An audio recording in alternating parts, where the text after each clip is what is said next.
Hey guys, it's Justinius with another tutorial video. This is going to be a tutorial video on filtering. So filtering is a very specific process where you change the colors of what you've already put down just a little bit. Sometimes you can use this effect to add a little bit of streaking and subtle weathering effects to what you've already done. And it's a really good base for further weathering effects down the line. This series has been brought to you by Mechawarehouse, that is the sponsor of this channel. They are hosting a competition or a contest called Grunt Destruction, and it kind of inspired me to do this series. This is something I was going to do anyway, but I thought it would be really cool to do in conjunction with our sponsor.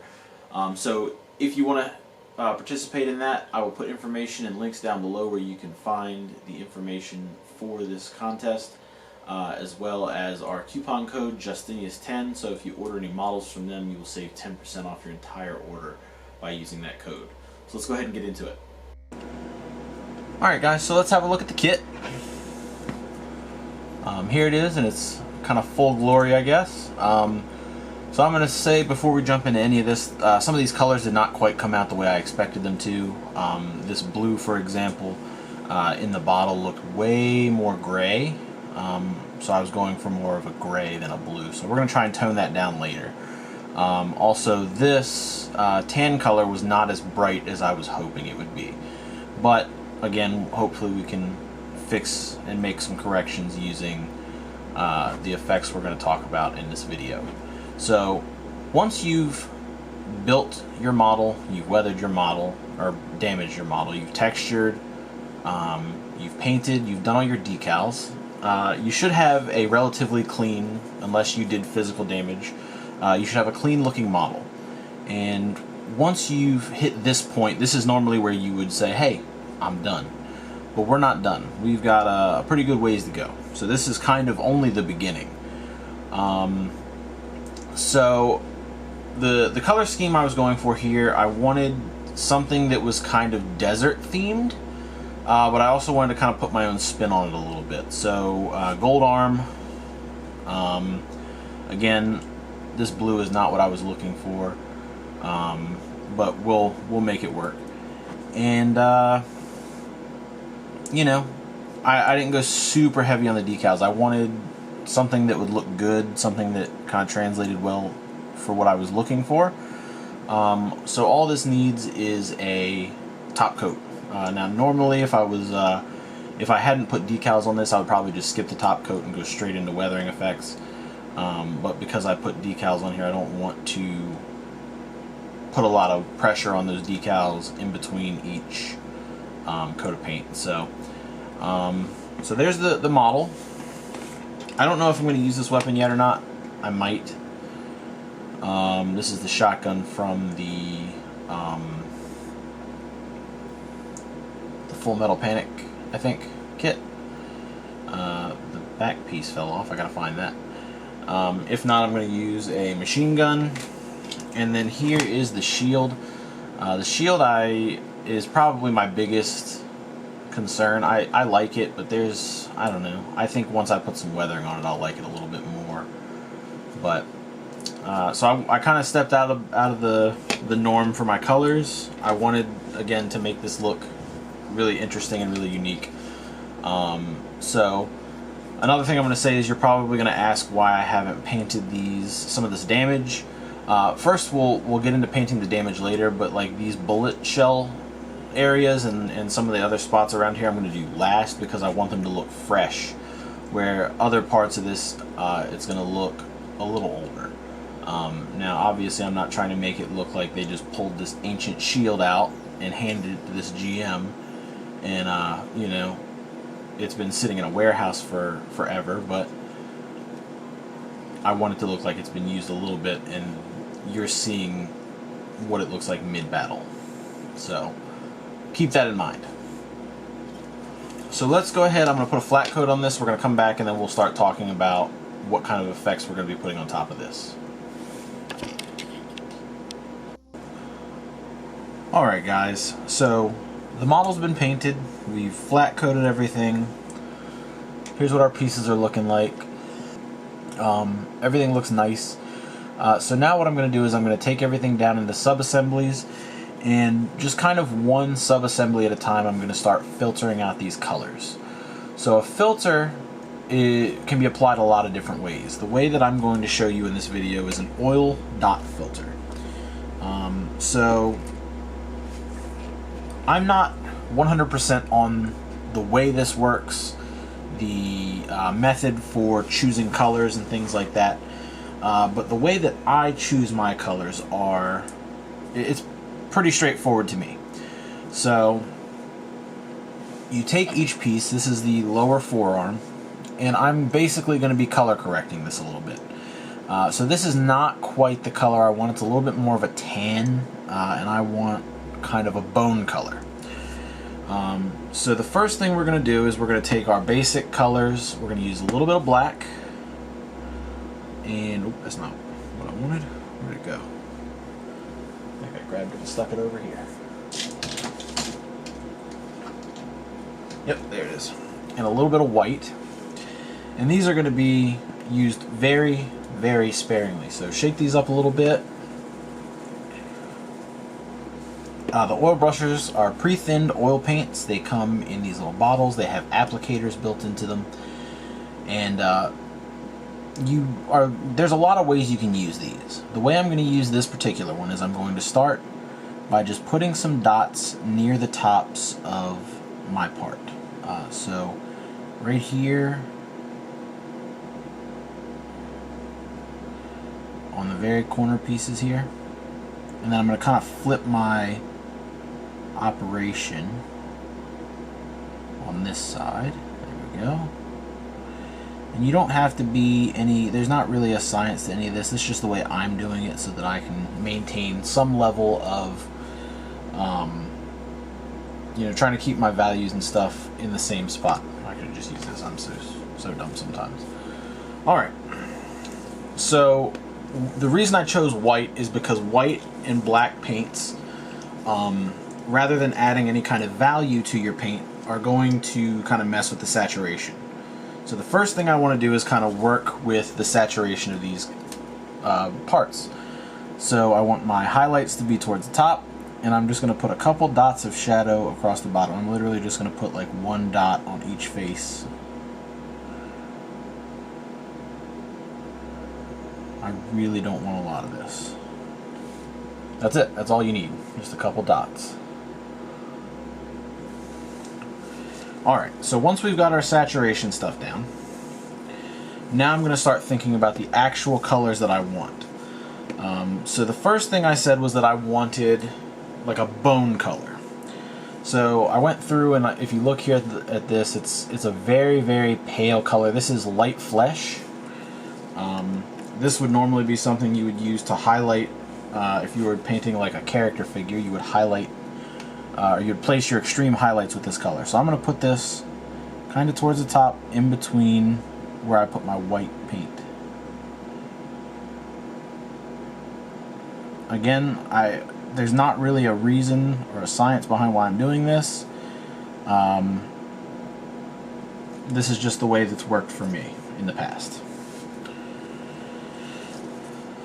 So now I'm going to think, well, there's more to the bone color. I'm just kind of going to skip a little bit. Next I'm going to take dust. This is kind of a brown color. This is a little bit closer to what I already have on the model. And the reason I'm using this is to kind of blend with the rest of these colors and sort of unify everything a little bit. So I'm just going to go across like the middle area here. Wow, that's actually a pretty close match. And I'm just going to dot it on.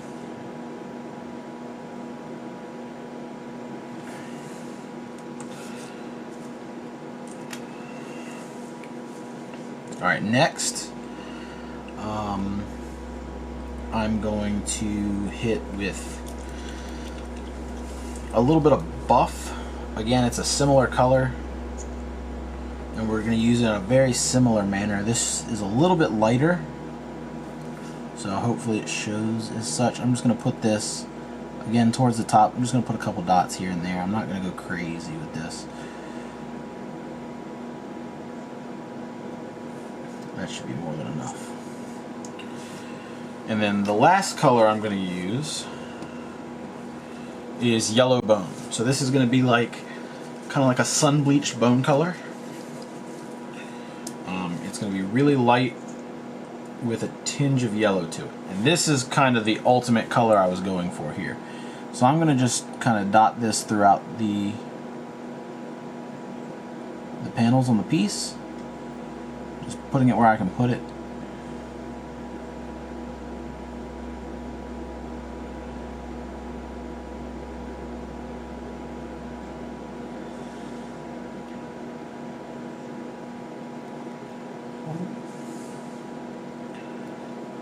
Man, gotta wick that excess off. There we go. Okay. Now, some people will put a ton of colors on this thing.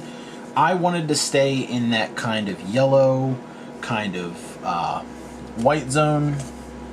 I didn't want a lot of colors all over the place. I didn't want it to be this massive range of color because I don't need it to be. So the next thing I'm going to do is I'm going to take a large, preferably flat brush. I'm using a softer brush. I've also got, it's got stuff on it. This one would work too. It doesn't have to be an expensive brush. Just use a kind of soft flat brush. If you've got a smaller one for something that's a little bit more closer to the scale you're working in, go ahead and grab that. I don't have anything on my desk at the moment, so this is going to have to do. And we're going to use enamel thinner. This is Testor's enamel thinner. You can use odorless mineral spirits. Will do the same thing. If you have like an oil wash thinner, lighter fluid will probably work. And what I'm going to do, I need one more thing. Some napkins, just so that I can clean off my brush in between passes. And you're going to want to put a napkin or something down for this because oils take a little while to kind of dry and evaporate. I'm going to dip this in the oil paint. I'm going to wick off as much of this into the container as I can. And then I'm going to just kind of bleed it off on the napkin. Now, when I'm thinning this out, what I'm going to be doing is I'm actually going to be spreading this paint across this surface. It's going to stretch those pigments, and it's going to basically change the way the color looks on the surface of the model. So we're just going to very gently just kind of pull this down. You want to stay in one direction. You can pull it back and forth, but don't come sideways. Pull one way or the other. Now this brush might be a little bit too big for what I'm doing, but it will get the job done. Actually, I think I am going to switch to a smaller brush.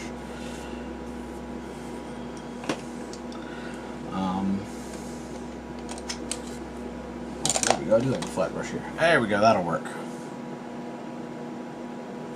Now this one's a little rougher, but it'll still work. So it looks like I just wiped it all off. But if you can see, I mean, you can't really see what I can see, but the paint is still on there. And what you're doing is, again, you're kind of stretching that pigment. You're going to slowly see this color shift into a different kind of value, I guess. And that's going to kind of affect the overall color of the pieces. Now, for me, this is kind of color correcting, and it's also a little bit of weathering preparation. So you can use this even if you're not weathering, just to kind of fix any like subtle mistakes you've made. Maybe you painted like a couple shades too bright or a couple shades too dark. You can use oil paints to kind of fix those mistakes. So again, I'm staying in one general direction. That's up and down. And look at how much that's already lightened up. And as an added bonus, it's kind of covering that decal a little bit, which is going to make my weathering process a little easier. So we got one more face here. We're just gonna, again, we'll start one way and we'll work our way the other way. Very slowly.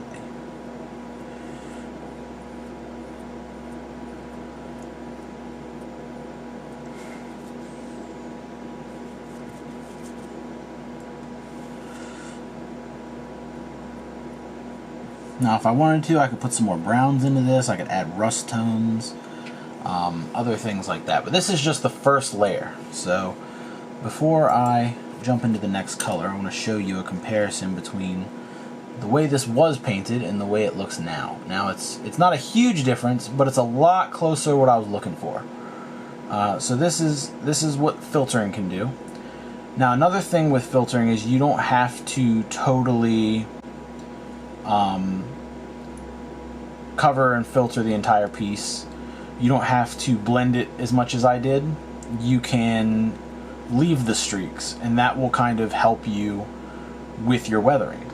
So this is what I want. I wanted a much brighter color. I'm way happier with that. So now I have to do this to the rest of the model. But instead of just jumping into that and having you watch that for 10 minutes or leaving you high and dry, I'm going to show you some more colors. So the next color we're going to filter is going to be this blue. So I've said before that the blue was not quite to my liking. It was a little bit, well, blue. I didn't really want a blue. I wanted more of a gray. So just like last time, we're going to start with our black and white. And then I'm going to just jump into a couple of other colors here that I really want to use to kind of pull the saturation out of that and change that a little bit. So again, black and white. I'm actually going to test this on the ankle piece just because it'll be an easier piece to do without having to navigate around all those other panels and stuff. There we go, much easier to see. So again, we'll start with the white.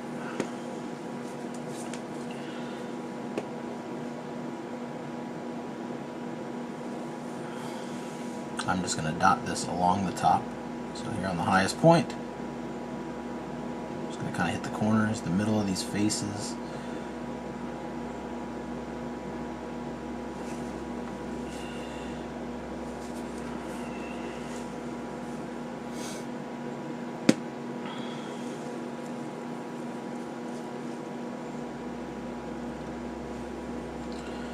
And another thing is I do recommend wearing gloves because this stuff is a little bit messy, so if you can handle it the way that I'm handling it, you should be able to avoid a little bit of a mess. If not, just take your time, but still wear gloves.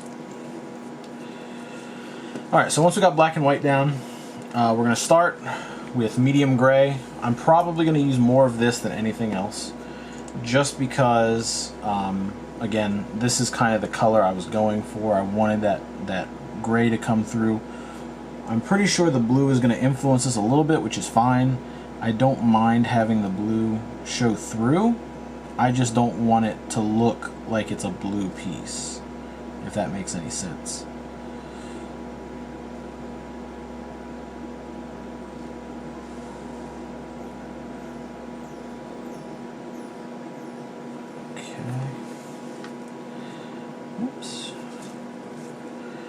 Alright, next we're going to use dark brown.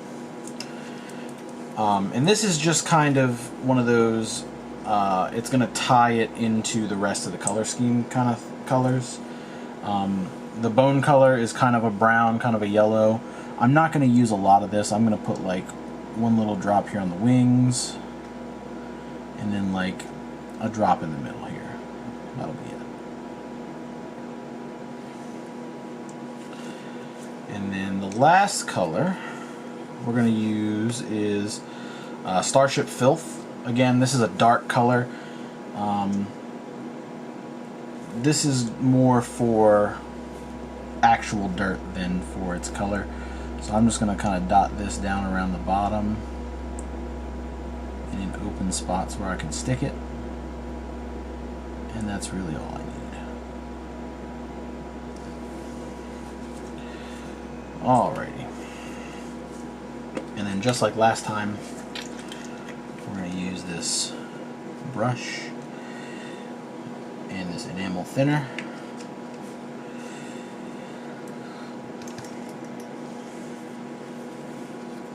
And we're just going to very slowly try and blend this down a little bit and tone down this blue.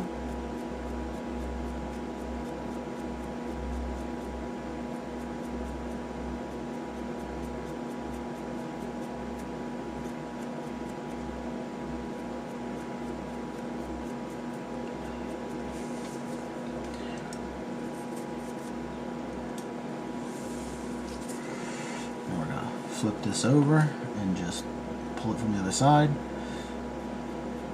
and look at that. It already looks a lot less than it was. That brown really helped. So again, blend down, and if you wanted to leave those streaks, you definitely could, but that's not what I'm trying to do yet. So we're just going to go with what we got. We're going to pull it a little bit more.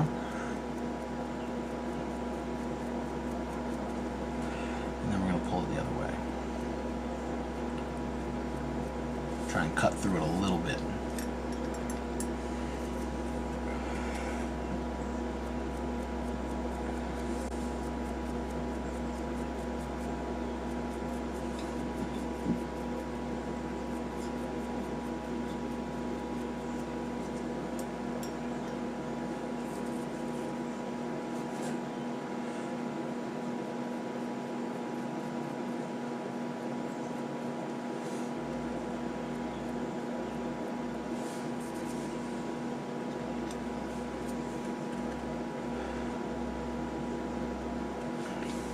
And there we have it. So the blue is looking a lot less blue. You can see, and it's kind of tied that color in a little bit. It's thrown a little bit of that brown over top of the surface. It's still wet, so when it dries, it'll be a little bit more apparent. But you know, it's started to pull it in that direction that we want it. So we got one more to do. This one's probably going to be the trickiest one of the bunch. But it still won't be that difficult. So the last thing I want to cover is gold. And I'm going to go ahead and I think I'm going to just use the shield for this just because it's so large that I can kind of do it in sections. So we're going to start with the top of the shield here. So I'm going to mix up my operation a little teeny tiny bit here. I'm going to start with obviously the white at the top. And I'm going to put that on the top of anything that is going to catch. So all that. And then we're going to put some on the bottom of this little crack here. And then some on the underside of these. So something like that. Now black, we're going to do pretty much the opposite of what we just did. So black, again, it's going to go on the bottom. It's going to go on the upper lip of this shield. It's going to be a little bit on the top of this. I'm going to put it on the inside of this crater, even though I'm going to paint over it later. The top edge of these, I could probably put white there, but that's okay. And then we're just going to dot a little bit of black just around this shield. It's not really any rhyme or reason to what I'm doing here. I just want to kind of pull some of the saturation out of these colors. So that's what that's for. Now I'm going to take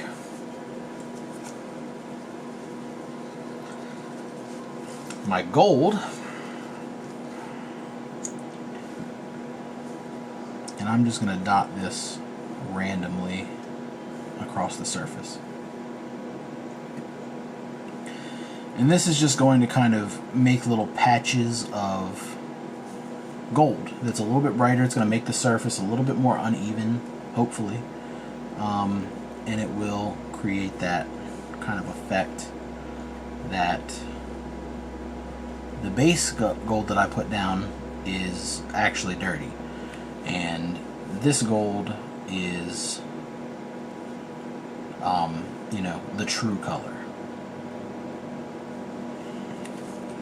We'll go with that. Alright, then I'm going to layer on a couple of effects, just like I did with the tan armor. And that's, again, part of it's for Unity, part of it is because I want it to represent being in a certain environment. So we're going to start with dust. And we're just going to kind of dot that in between everything else. This is probably going to be the easiest piece, so if you want to experiment with this technique, start on something large or something that you might not be using. Paint up a test piece, or, you know, get a spoon and practice so that you can get a feel for how these paints work and how they behave and how these are going to layer over certain colors. Next we're going to do some dark brown. Again, this is going to be, it's going to kind of add some of that warmth from the gold, but it's still going to darken things down a little bit.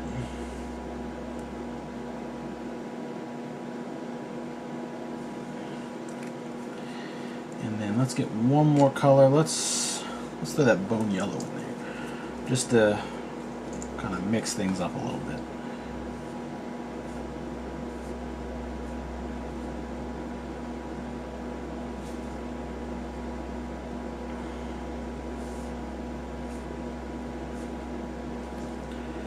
Okay, and I'm going to use the big brush for this one, just because this is a large piece. So, again, grab that brush, wick off a bunch of the excess, and we start working. So, pull it down, pull it down, pull it down. It's going to look a little messy. It's okay if it's not totally straight when you first do it. And you can also do this in layers. If the colors aren't coming out the way you want them to, let it dry, put another layer on.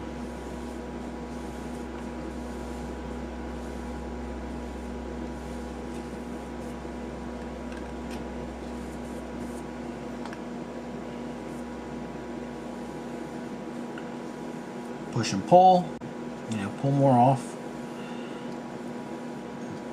This one I probably went a little heavy on the color. That's okay.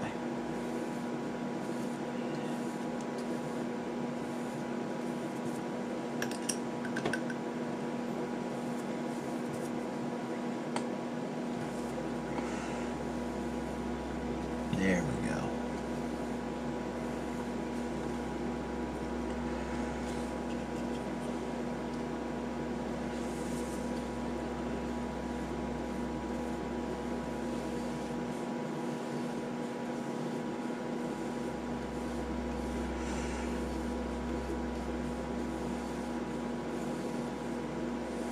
Now something doesn't feel right about this, actually,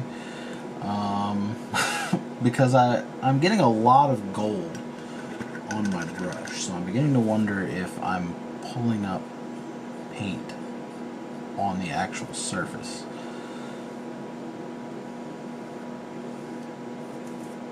Yeah, because I'm getting a lot of extra paint, but that's, I mean, again, this is okay in this instance. This is going to just kind of add extra weathering to what I'm doing. It's just a little weird that it's behaving this way. So just kind of work in small sections. I think Alclad might be like an alcohol-based paint, and I think that's why this is doing what it's doing. That, or I really did put too much, and it's messing with me.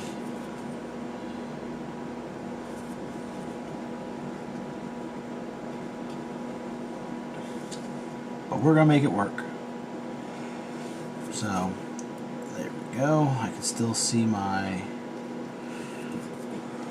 I really like the number there anyway, but it's added a bit of weathering. This was a stencil, so it wasn't a decal. But you can sort of see the decals now. Everything's nice and dirty. That brown has kind of started to rest inside those recesses that I've created, all that texture. And this is kind of what I think a lot of people expect when they use oil paints for texture or for filters and stuff like that. So continue this process around your entire model. This is probably the longest singular process in the entire weathering, you know. So this is really good for adding a little bit of variety in your surfaces. It's really good for kind of pulling things together.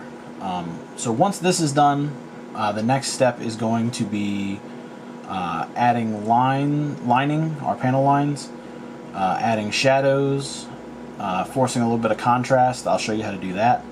And then, you know, we're going to keep going. So this is a good way to start making things dirty. It's a good way to fix your colors. There's a lot of different application for this technique. Again, try it on some spoons, experiment with it, give it a day or two to dry, and then you can start moving on to the next steps. So hopefully this was helpful, and I will see you guys in the next video. Thanks for watching. Later. Thanks for watching, guys. I really appreciate you guys sticking around to the end. It means a lot to me. It helps the channel a little bit. If you guys are interested in more videos, there will be more videos probably here. If you are interested in supporting the channel a little bit further, we have a Patreon campaign and a t-shirt store down in the links below. So be sure to check those out if you like the content that you see. I'm always trying to make our content better. I'm trying to improve the way that I speak and edit and put things together for you guys and make things look nicer. It's been a long journey, and I want to thank everybody who's stuck around for the entire time that we've been around. So I'm going to put some patrons over here, and hopefully you guys have a great day. Thanks for watching. Later.